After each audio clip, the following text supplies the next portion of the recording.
মেয়েকে নিয়ে বিকেলবেলা বেরোলাম মধুর অফিসে যাব বলে। ওর অফিস থেকে তারপরে সন্ধ্যাবেলা একটু ঘুরতে যাব।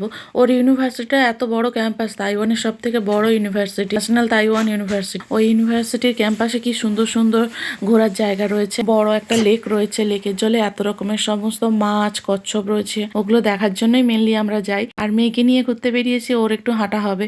ওকে নিয়ে ঘরের মধ্যেই থাকি, সবসময় তো বেরোতে পারি না, জন্যই মাঝে মধ্যে একটু আধটু ওকে নিয়ে বেরোতে হয় যখন ওই বৃষ্টিটা একটু ধরে। তাইওয়ানে তো বেশিরভাগ সময়ে বৃষ্টি, বিশেষ করে শীতকালে প্রচুর বৃষ্টি হয়। তো এই ঝড় বৃষ্টির মধ্যে ওকে নিয়ে তো বেরোনো যায় না। যখন আকাশটা পরিষ্কার হয় তখনই ওকে নিয়ে কোথাও বেরোতে পারি। তাই জন্য ওকে নিয়ে আজ একটু বেরোলাম। আর ও তো করতে যেতে খুব ভালোবাসে।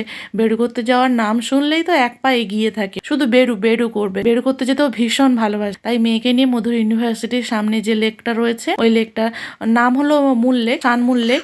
তো ওই লেকটার ধারে আজকে একটু ঘুরতে গেছি। জায়গাটা কি সুন্দর, এমনিতে হালকা সন্ধে সন্ধে হয়ে এসছে আর লাইটগুলোও সব জ্বলে গেছে, দেখতে কত সুন্দর লাগছে দেখুন।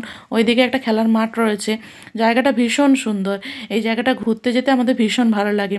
প্রচুর মানুষ এখানটায় ঘুরতে আসে। এই জায়গাটা জগিং করারও জায়গা রয়েছে, মানুষজনরা ছোটাছুটি করে, একটু জগিং করে, একটু খেলাধুলো করে।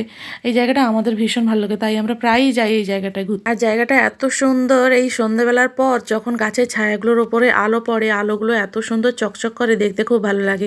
মেয়ে তো ভীষণ খুশিতে রয়েছে, ঘুরতে এসছে মানে ওর তো ভীষণ মজা। তো আপনাদের কেমন লাগলো আজকে? টাটা।